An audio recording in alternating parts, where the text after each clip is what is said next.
Okay, so what Got it. did get missed is our Colleen's approval of Colleen's timesheet. The minutes were accepted from the 28th and the money turnover. So that happened before I turned on the recording. But next, let us move. Bill, you're with us right now again? Yes. Can you hear me, Okay. Dick? Yes, Yep. I can. Let's go back to my septic system. I just dropped my septic system for tonight. We've got one from Alan Weiss, and that's for lot 11 School Street. That's 2 weeks ago. We approved that. That one was only a 1-bedroom house. It was designed for a 2-bedroom house or 330 gallons. And but we put the restriction that they'd have to file a deed restriction with that. And Alan got back and he changed the design to a 3-bedroom. So he's actually got it set up for 472 gallons a day. He added one more trench and shortened them up a little bit to get it to the 472. Everything else is the same that we approved. Are we okay with that modification? Lee and Bill? Yeah, I'm good on my side. Bill, how about with you? So that one, that's a fill regulations and the trench permit is what we put as conditioned on that. Yeah, I'm good with that, Dick. Thank you. Okay, so Colleen, that is approved, that change.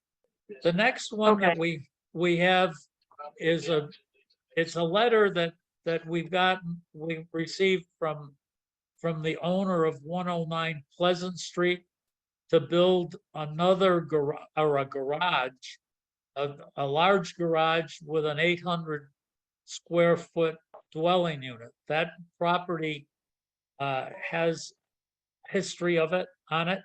It's currently the house, the White House, the older house, or the older house is a 2-family house that's on the Pleasant Street side. Some years ago, they put an addition on that house. I think it was Chucky Griswold that put an addition on the house. And subsequent to that, and that addition was an addition, not a new house perk. It was as a repair, as I recall.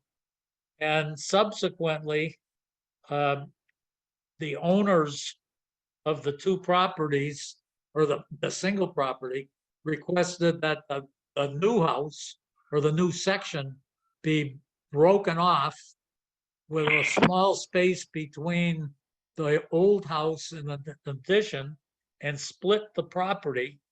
And the original septic system went with the new addition, and a repair septic system was installed for the 2-family house. And there is one well for the 2-family house. The request has been made to allow them to reduce the number of bedrooms in the 2-family house and allow them to put a 3rd dwelling unit, the second house, on the property without modifying the leach field. And my thoughts when I went through it is that this one has avoided the new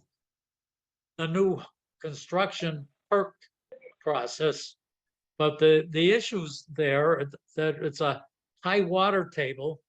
The location of this leach field is a big leach field for the 2-family house, but it is to the northwest of the house. It abuts Pleasant Street as the land drops off down towards Pleasant Street, as well as dropping off to the north down to the brook. We've got it's a small, so the high water table is an issue. It's got, in fact, they weren't able to do a perk test. It's really, that soil is really dense soil, but they couldn't do a test because the water table was so high. Um, They, it's a small usable lot size. It ended up that the system that went in was, as far as I can tell, was Neil Jackson was involved with Bobby Sheehan on this for the second soil evaluator. So I think they've got a reduced separation from the water table. Looks like they installed a 1,500 gallon septic tank, which looks like it should have been a 2,000 gallon tank. We had a wetland proximity issue.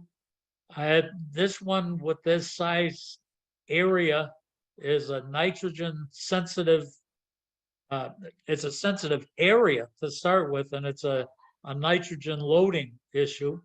We've only got a single well that for the two family house, but the not an engineered system where someone is figured out the tank size and the yield of the well and does end up putting a third dwelling unit on it.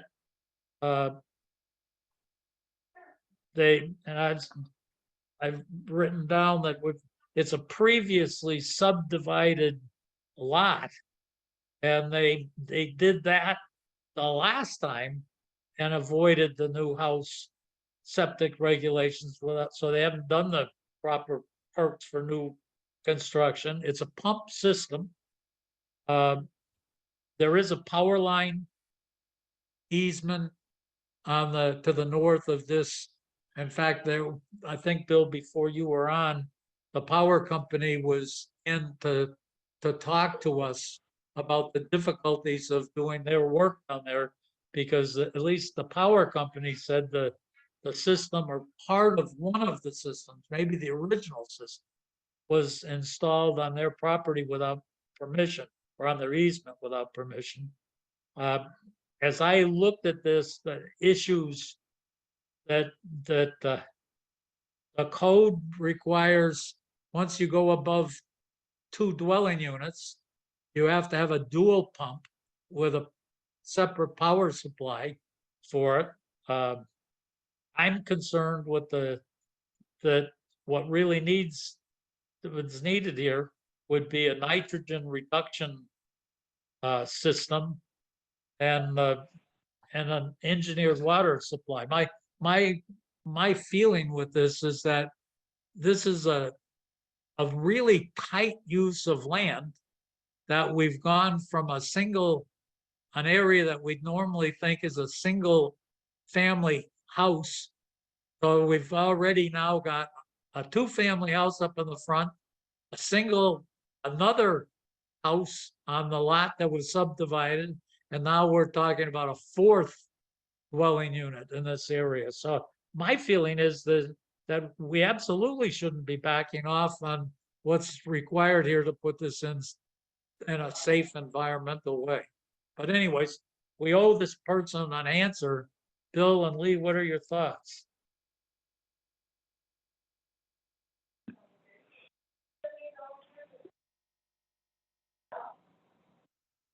Okay, so my first thought is that we need to stop for a minute and review how many bedrooms and kitchens we're going to try to squeeze into this. It seems that there was some shortcuts in the past, but if we go forward with another shortcut, we could be creating a monster for the future. The person applying for the in-law apartment may or may not be there for a long time. And we could be having multiple kitchens and multiple bedrooms into an area which may or may not support it under current design. and the single well may not be acceptable going forward if the lot is split, you know, building from building. So I guess from an engineering perspective, this is the time to clean it up, address the well and the nitrogen sensitivity of the area. I don't think we can address the power company's concerns, but I think it's, you know, possibly doable to do everything here, but it needs to be systematically addressed, in my view, without knowing that much about what the end of the day outcome is supposed to be here. So what is your thought? Yeah. We haven't been, other than a question, a general question, we haven't been provided with any specifics yet anyway. Well, that's the thing, Dick. Do we know whether or not there's going to be an increase of flow to this facility? No, we haven't seen any designs or any permits, or it sounds like it was a kind of a general question saying, hey, Board of Health, I want to do this kind of stuff. Are you going to relax the regulations and let me do it? And it sounds like what I'm saying and Lee's saying is it needs to be engineered and done right. That's what I would say, Dick. I don't think we should opine at all until they propose something. We're just speculating at this Yeah. point. So the answer that we certainly can give them is that we believe that it has to be a fully engineered system. A water and sewage system has to be engineered for the intended use.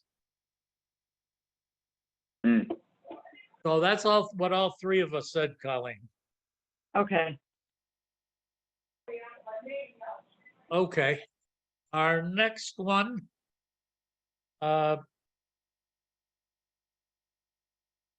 I've got is, I have Bill's not with us this time. Again, I'm gonna, well, let's see if we can get him back. Bill, you back yet? Yep, go ahead, Dick. I'm sorry. Okay. I was chit-chatting with the other folks for a moment, but Okay. But we've got, the next thing is bills payable, and that one, it's two of them. One is the perk test ad for $53, but the other is the Pioneer Valley Mosquito Control District for next year, which is $5,000. I don't think we can approve that. I think that needs to be funded on the 2024 budget. It has to come on town meeting. Colleen, maybe you can give Chris a call just to make sure, but I don't think we can approve that. Okay, I thought the money was on the expenditure sheet that I have, so. Okay, well, could you, But I'll call him and see. yeah, and why don't we move that to the next meeting, just so we know it's not due until July. So. What is something that you want to include that you? So Lee and Bill, what are you thinking? That we ought to check to see if that money's available before we sign off on this one? yeah, $5,000, Dick. Would that come out of the general fund or the Board of Health budget? No, it's an appropriated amount. It's a line item at town It's a meeting. separate. Yeah, and I think we did Okay. pay it in April. I think we paid it in April last year. So, yeah, but I'll check with Yeah, Chris on it. I think what happened there is both Chris and the board thought that this was an automatic, once we approved it, it came off the cherry sheet directly and it got transferred and it didn't have to go through the Board of Health or through the appropriation process. And I think what happened is Chris found out afterwards. He said, whoa, that's not the way it's happened. And then we ended up with this one being on a special town meeting to get this money approved, but that would have been for this last fiscal year. That's what I'm pretty sure, but it's definitely worth the call to Chris. And my concern is that we shouldn't spend this or sign it unless we know it's available. Okay. So if you could do that, Colleen, so Bill and Lee, are you okay with the $53? Yeah, I'm good with that, Dick. Thank you. Yes, yeah. And I am too, Colleen, and then we'll move this to next week after, or next meeting. Okay, Okay. The next one is 120 Cold Hill. And let me see, 120 Cold Hill COC. Lee, have you, that's the one with the that had the flooded system. The old flooded system. And Alan moved the tank and it looks like the house is in. I think that used to be called Lot 8, I think. Yeah, jeepers. Don has moved the tank. And I taped it off. It was about 120 away from the well. Going into the existing D box. So the separation's good. The tank was put in properly. The house is up. I don't know if I don't think they're in it yet, but yeah, that part is all good. Okay. I don't know if anybody has run a recent water quality test on that well. That well's been in the ground for a long, long time. But I doubt we have any data, current data on on what's coming out of it. So this one is on the septic only. Okay. Yep. So you're okay with this? Yeah, no, I'm good. That's 120 Cold Hill. Yeah, I'm fine with that. And I am too, Colleen. So that's okay. now we're back again to Lot 8 for the well permit. Now that's the one, Colleen, you got some information. It looked like that the houses across the street the wells are in the front, I think. That's what it looked like. Someone asked you about those well locations. Yeah, Cushing, Ezra from Cushing called and said he needed the designs that were nearby for that lot. So I mean, I wasn't entirely sure I was sending him the right thing, but I think, I mean, because he didn't give me any specific, like I need this one or that one. He just said, I need the one next to it or whatever. So I sent him a few. So hopefully those, and he's supposed to go out with Lee. But in reality, we don't have a statement from him. It's one thing for you to give the information, Colleen, but he's got to be the one that says, his license is on the line saying, I'm okay with this. I'm supposed to, actually, Dick, supposed to meet him on site sometime this week. I don't know where he lives. I'm not sure what he's in for weather. Me Monday morning wants to, because I told him I needed an overview of the entire property. And at some point in time, as Colleen mentioned, he reached out to her. So I don't quite know what he has for data. But we're supposed to meet on site to everything that he knows about existing and proposed SAS and well locations. But that has not happened. Bill, what is your thought? My general thinking is that it's this guy asking to put a well in, and we're saying, hey, you have to tell us that there's no source of contamination within 100 feet of this well. And he hasn't done that. We don't have a document saying that. And No, it's his we haven't. responsibility to do that. Well, I mean, certainly, when I meet him on site, I can, communicate back with you guys, and if we have to wait until, the following 2-week timeframe to discuss it before putting it in. At this point in the game, another 14 days for a well, which is an important component of a house, of course, and the property. I know everybody's in a rush, but I'm rushing. Is that what your thought is too, Bill? I think that makes sense, Dick. I think we should do that. Yeah. Okay, Colleen, we all feel that way, so we're gonna wait until the driller has in writing that he's checked and there's no septic systems within 100 feet. Okay, So the next thing that I have is the nomination. I'm just looking, Alan is here. Alan, Alan is here. we can get rid of you. If you're There on. we go. Hi, Hi, Alan. Oh, greetings. Sorry. Hi, Al. Yeah, we did discuss your changes for lot 11.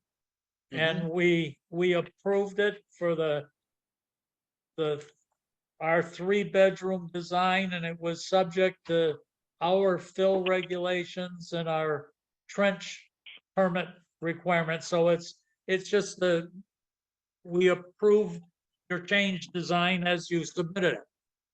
Very good. Thank you for that. I will let the owner know. I think they're all paid up with you and signed. I just finished 2 others for you. We already talked about on Chicopee Street, Dick, and all those are the new construction ones that you need before April to keep it good. And I'll get those in to Colleen. Last bylaw, so items Oh, I think Alan froze. Yeah, no, I heard somebody talking. Okay. Okay, I was just going to shed a little light on what you were just talking about. If you want to hear it, you can hear it. In other towns, what they often do is ask well drillers to provide a plan from a PE or RS showing there are not, well location plan, basically. I'm just putting that out there to you so you know.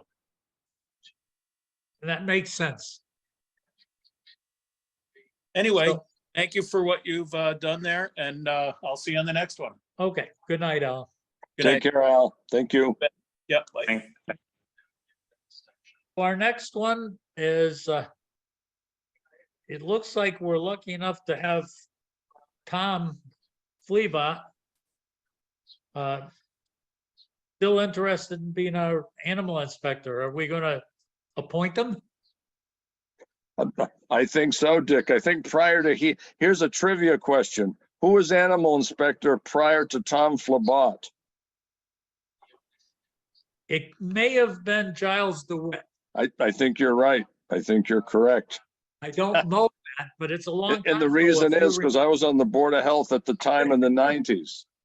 I'm gonna say he's been, Yeah, we shifted from Giles to Tom during the 90s. yeah. Long time ago. Lee, how are you with this?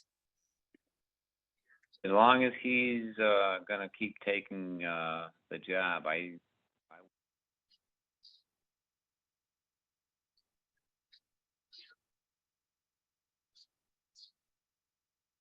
Now, I don't know if it's my system that's no good or it sounded like I lost you, Lee.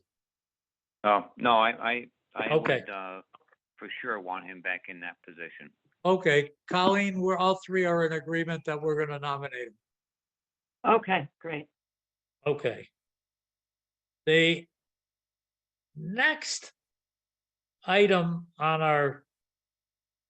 our list, actually, we can do one that we've got a request in about 64 Aldrich Street, which was one of the grow houses, the pot grow houses. And I don't know whether, well, just hearsay from one of the temporary building inspectors that when I went in to inspect it, it looked like the whole place was set up as a dormitory along with a pot growing operation. And the passing comment that this person made, not during the original inspection, is that he said it was a dormitory for the caretakers of the other illegal pot growing operations in the Connecticut River Valley. And that it was in fact the dorm for those things, along with being a pot operation. But Dick, did they have a new system put in 2020, or is it simply a Title V? Colleen, I thought somebody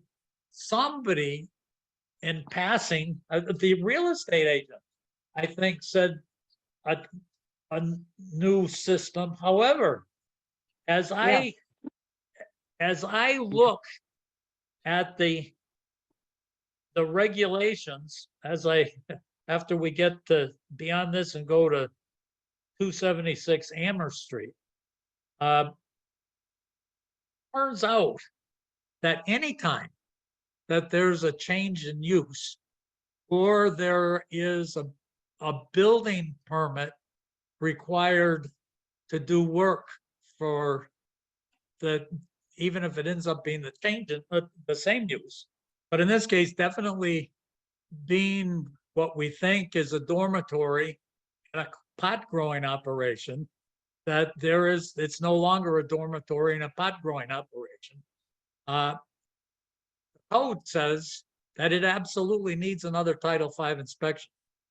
It doesn't matter whether it's a new system. It doesn't matter if they had a Title V. Once you get that change of use, once you get that permit needed because of changes that have occurred there, the building permit, it needs a Title V. Actually, the lady, she's the same lady that was dealing with the 276 Amherst Street too, I think, but I talked to her this afternoon and I said, I don't have a Title V. There was a new system or a replacement system in 2020. And she said, oh no, one was done. A Title V was done in September or October. And they actually did pay the $50 at the time, but I said, I don't have the Title V report. So she said, oh, I'm going to send it to you. I don't have it yet. That was right before we closed today. It doesn't matter. It's Colleen, 30 days is what the code says. Yeah, So yeah. Right. it's not valid. So it won't be valid. Yeah. That's So what I she was needs wondering, yeah. another Title V. Okay. Is that what we're So- saying, Lee? Yes. Do we know?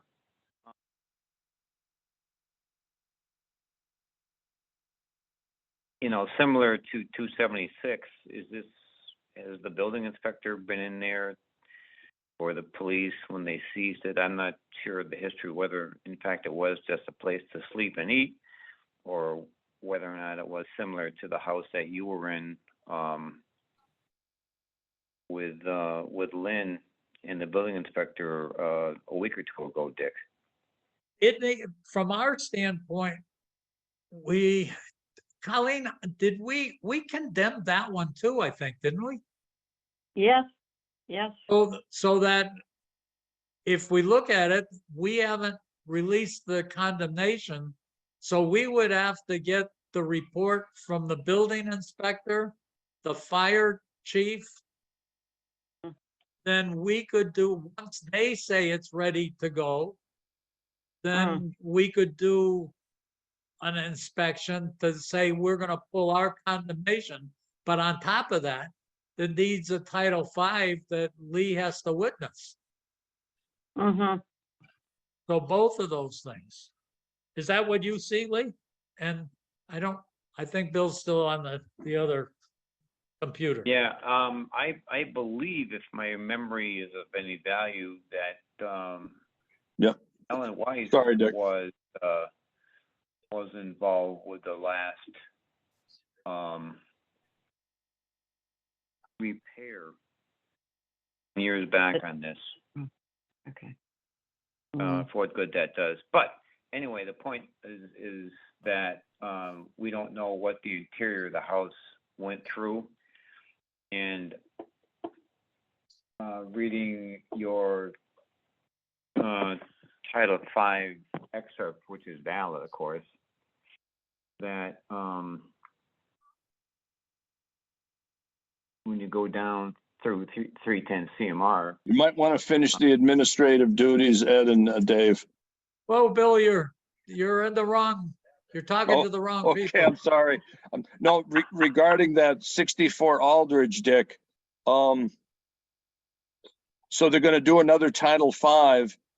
Does it make any sense to do any chemical sampling of the septic tank for a product, or does that not make any sense?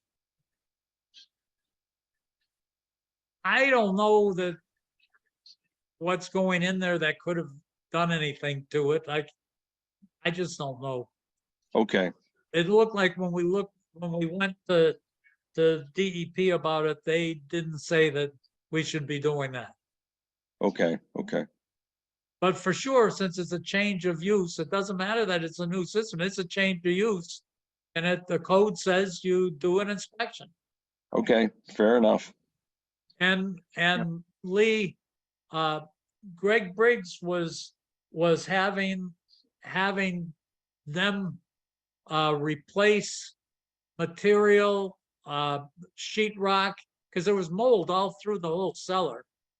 But we don't know that the place has been brought up to snuff. And again, Greg's gone, so you've got the guy that he was using that was the building inspector in South Hadley. But my understanding that person is gone, I think, to East Long Meadow, but he's not in South Hadley anymore. And there's another temporary person. So my feeling would be, we've got it, it's condemned.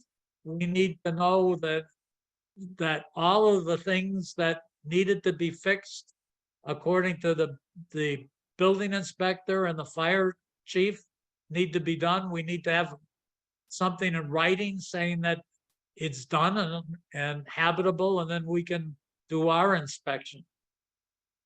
But for sure, they need to do a Title V with Lee witnessing it. And it doesn't matter that it's a brand new system. They've just changed the use, and it fits under what the code says. You need to get it inspected. correct. So, yeah. Okay, I agree. That's fine. Yeah.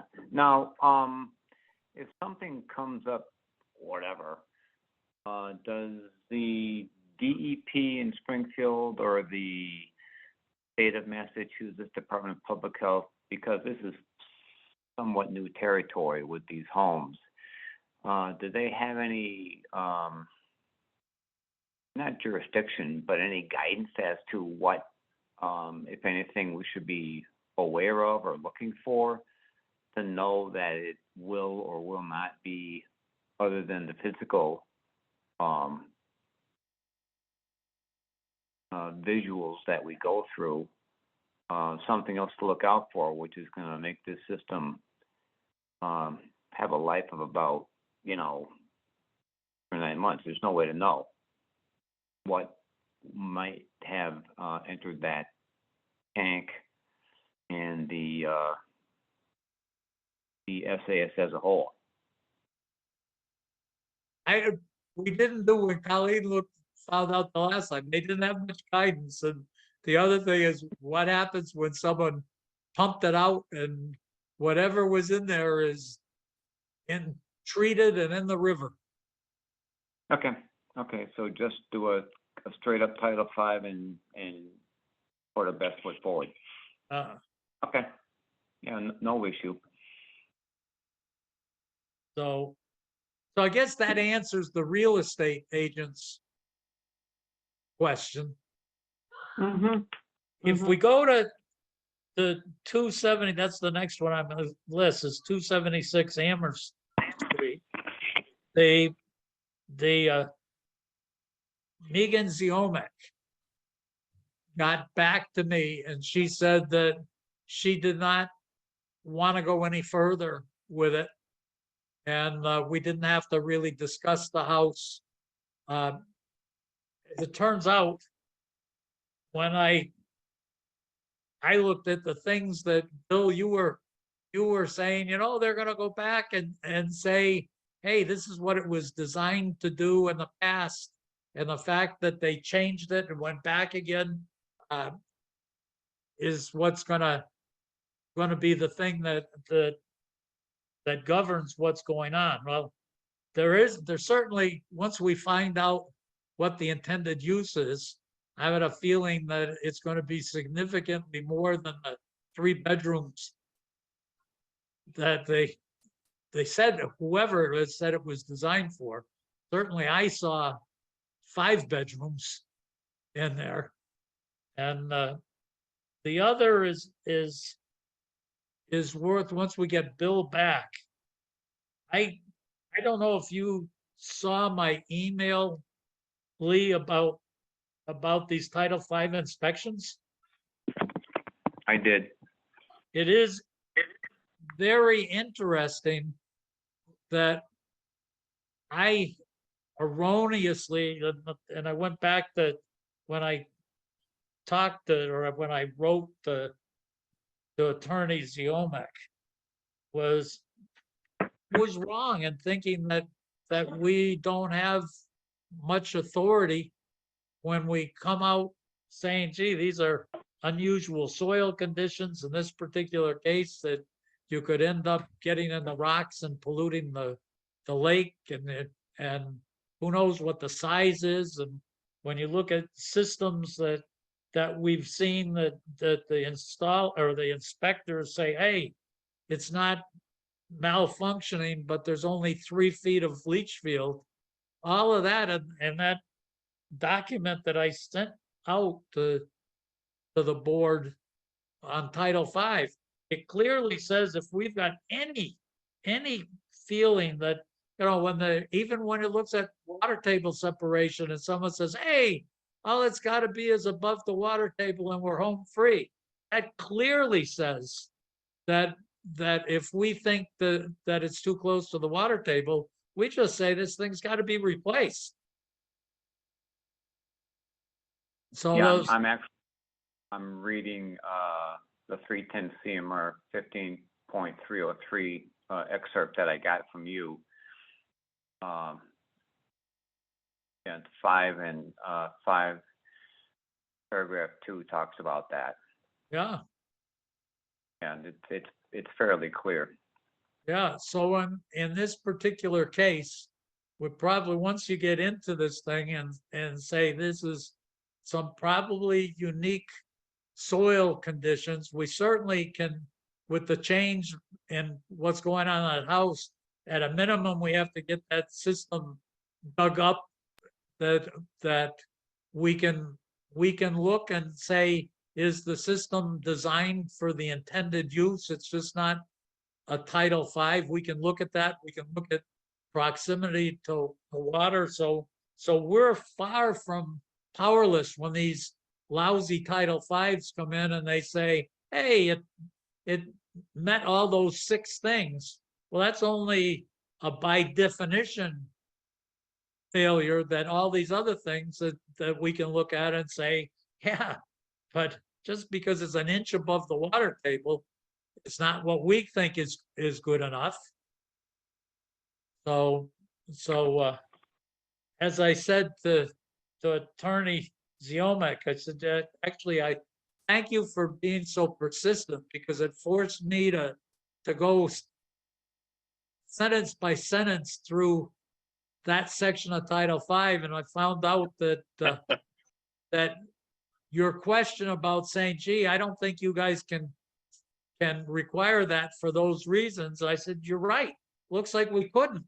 But what we did is come up with the right answer for the wrong reason, because here are all these other things. And she said, well, I'm no expert on Title V. I don't need you to answer my questions. I'm happy that you did answer them to me, and I won't be back again. And interesting, her last comment was, I hope that you can find a way to work it out so financially it works for the new person. And I think she's, in my view, when she said that to me in writing, I said, she's missing the boat. The person that needs to be doing that, in my view, is the owner who broke the law. Correct. So anyways, when it comes out, the reason I did send that note out so we could discuss it tonight is that I would expect that on other Title V's, we're going to end up, instead of saying we're powerless, we know this is messed up, but we can't do anything. Well, in fact, we can do something. So, Well, that being said, I'm going to have a little more fun with whoever contacts, or whoever, it doesn't have to be me, whether you, Dick, or Bill gets the call for 64 Aldrich Street. I'm guessing not only the condition of the tank and the D box, but maybe the deep hole adjacent to the current SAS to see what the current material is like. And sure, it would also help yeah. if they dumped in a ton of water from the growth operation, at least in the cellar. It seems like they were growing a lot in the cellar if it's all moldy. All those plants take a lot of water, so it has to go somewhere. Yeah. Well, who knows what kind of food they dumped in there? You don't know what's growing out there in that leach field. Yeah, no idea. Yeah. Yeah, we're gonna find out. Yeah. You know, Dick, they may not have 2 feet of naturally occurring soil there either. My guess is that was a Title V system. It's one that I would have perked, but that doesn't mean that if you look at that cliff that's in the back of that, you don't know that even though I had, dug 2, 3, 4 holes, it may be that that was a big system. That's a big house. So who knows if they have enough soil underneath it. But that's certainly, Lee, that's something for you to look at and say, if you say, I want you to dig some holes near the end of these trenches to see if there's 4 or 5 feet of soil underneath it. Yeah, especially as you just pointed out with that cliff right behind the house. It makes you a little curious as to what's going on. Yeah. And it may be more than fine, but in lieu of the cliff and the change of use that it went through, then again, just like on 109 Pleasant Street, now's the time to fix it. Right. So, okay, so that's that one. The next one I have is 10 Oak Drive, where we've got a letter from an attorney from Adrienne Wallace, and she is stating that we passed the time allotment to get these apartments fixed. what is our next move here to get Lynn to go back into that and inspect and see if this stuff has in fact been fixed?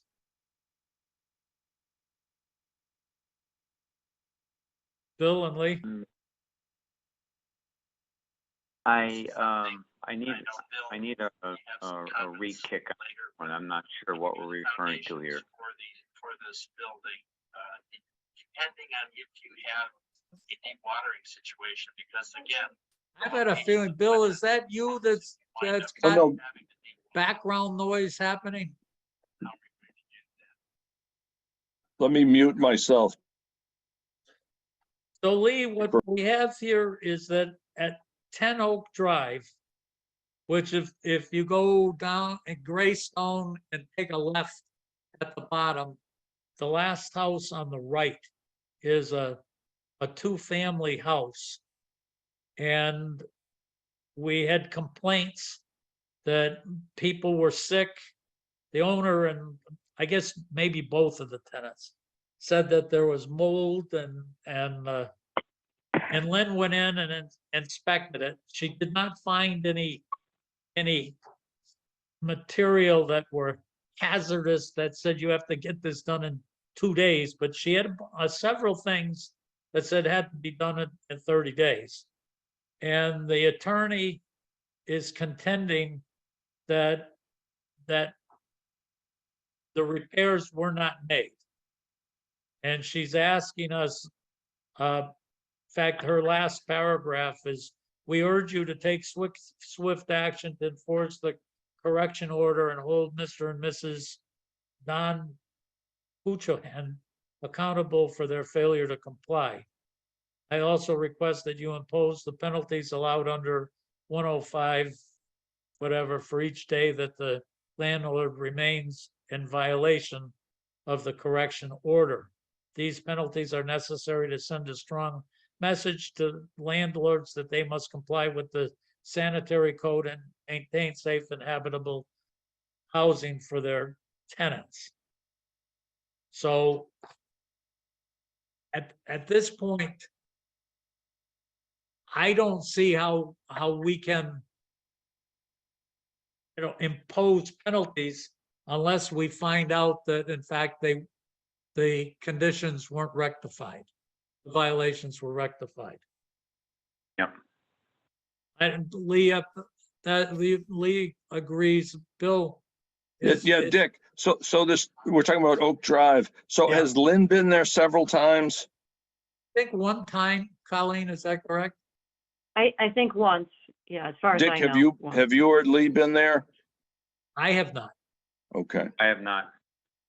My suggestion is to get Lynn in there right away and do a re-inspection Okay. and find out, in fact, if they've complied with her orders. And then if they haven't, then we have to act. Mhm. Is it Okay. Lee and Bill, what are your thoughts? Well, my first thought, and I if I'm wrong, tell me, because I probably am. If there are some building code violations that did or didn't get corrected,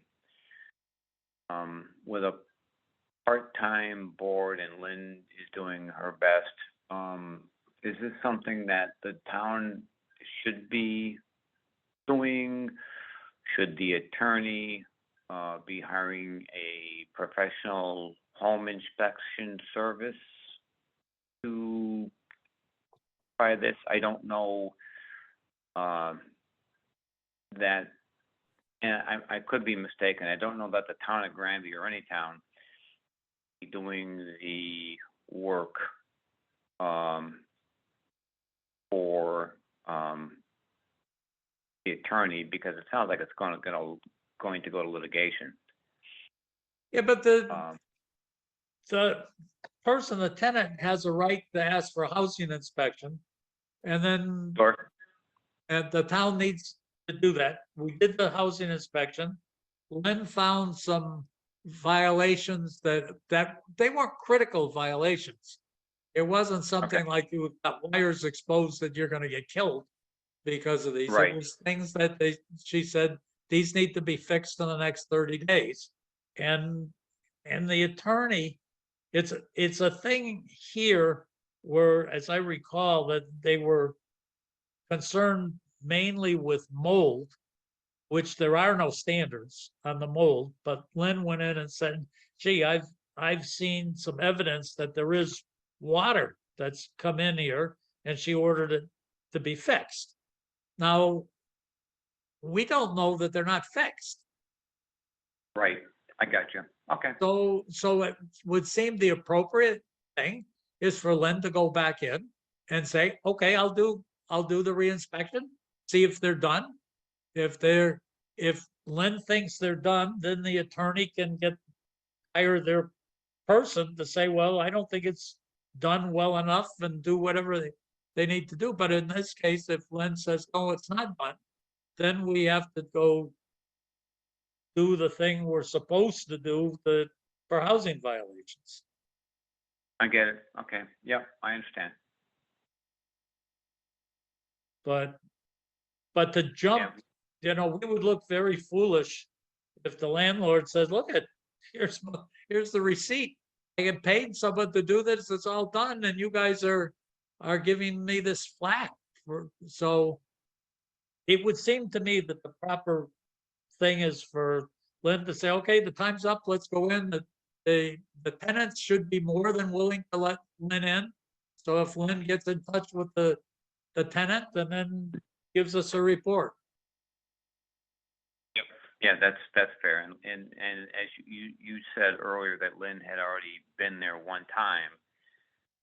So therefore I understand there's an obligation to at least make a second inspection to see if in fact the previous violations were corrected. Now, does this also involve building and or fire, or not yet? It did not. It was, Okay. as I recall, it was just some things that saying, it looks like there needs to be some moisture control. It didn't look like it was structural, and it wasn't fire. They weren't serious citations. Okay. The So both just- tenants, I believe both tenants moved out. Oh, I think in that letter, it says about Oh. that tenant. And then the other one, I think, had already moved out. So does that, I don't know if that changes things. well, I guess what happens is Lynn would Lynn should see, I guess has to call the owner and get permission to go in. It's Lee and Bill, it's a funny situation. If the house is empty, it's not a violation of anything. If Lynn finds it's not fixed and the house is empty, my suggestion would be we tell the owner they can't rent the house until it's fixed. That's right, Dick. That makes sense. Absolutely. That's right. Because it's certainly not against the law to have a leaky wall when no one lives there. Correct. Yeah, exactly. So I guess that's the first thing. It's Lynn gets in touch with the owner. Actually, we don't know for sure. I'm just trying to think I guess we did, I guess we sent the owner the letter. So the owner is the one that Lynn should get in touch with. Okay.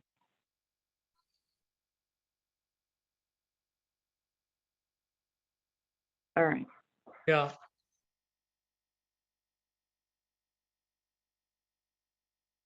Okay. I'm just trying to see if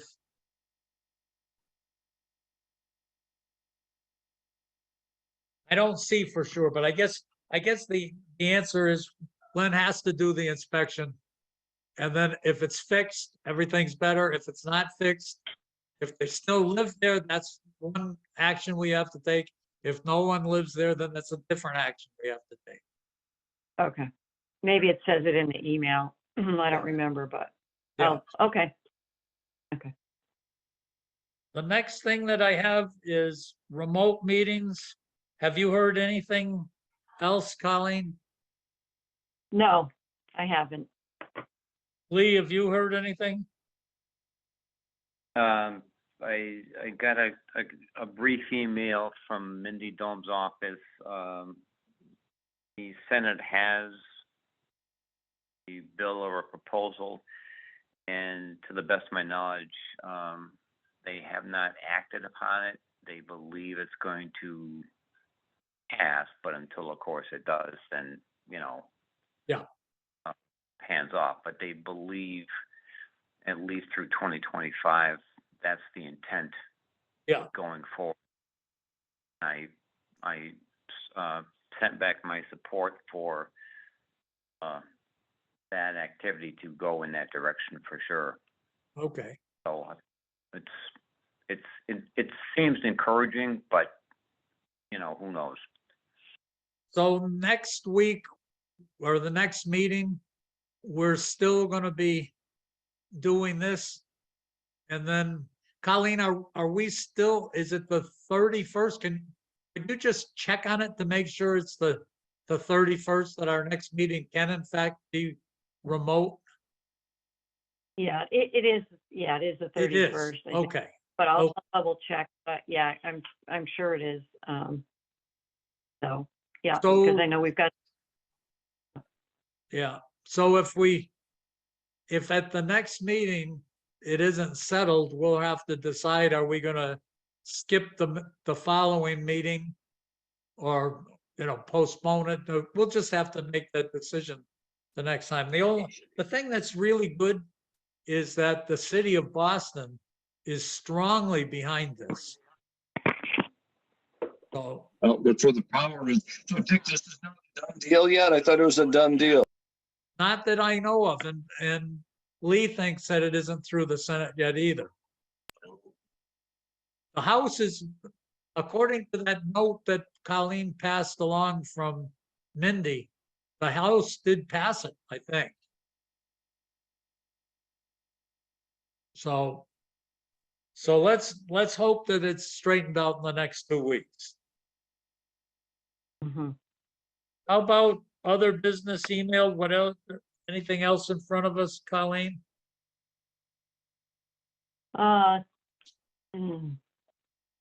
Only other thing, and I don't know if the fire chief had sent that email. I guess it was maybe right around the time of our last meeting about the addresses, that he flagged as safety addresses that have issues. Some might be for the building inspector, but I don't know if the board had talked about that before, but. I didn't have any issues with this. When he looks at it and it looks to me like he's dealing with the building inspector, but he Okay. seemed to be a pretty, upfront guy. The fire chief knows what he's doing, and he's certainly interested in protecting his crew, I think what he's really concerned with is having people go into a building, fighting a fire, taking a chance at injuries when they know there's no one in there, that they want to fight it from the outside and not take a chance at hurting anybody on his team, which seems really reasonable.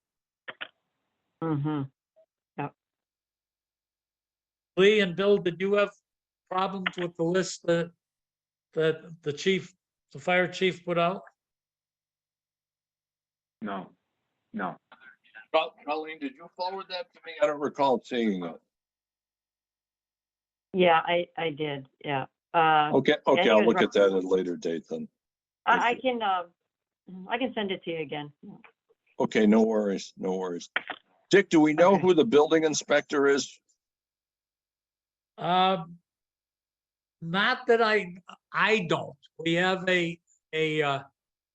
well, at least the time that I went into the 276, the week before I had talked to the acting building inspector who said he was working with two other acting building inspectors.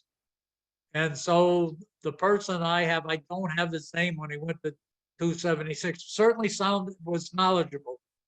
But I don't think we have a resolution. And the last time I talked to Chris Martin, Chris told me that he was having a terrible time trying to get a building inspector.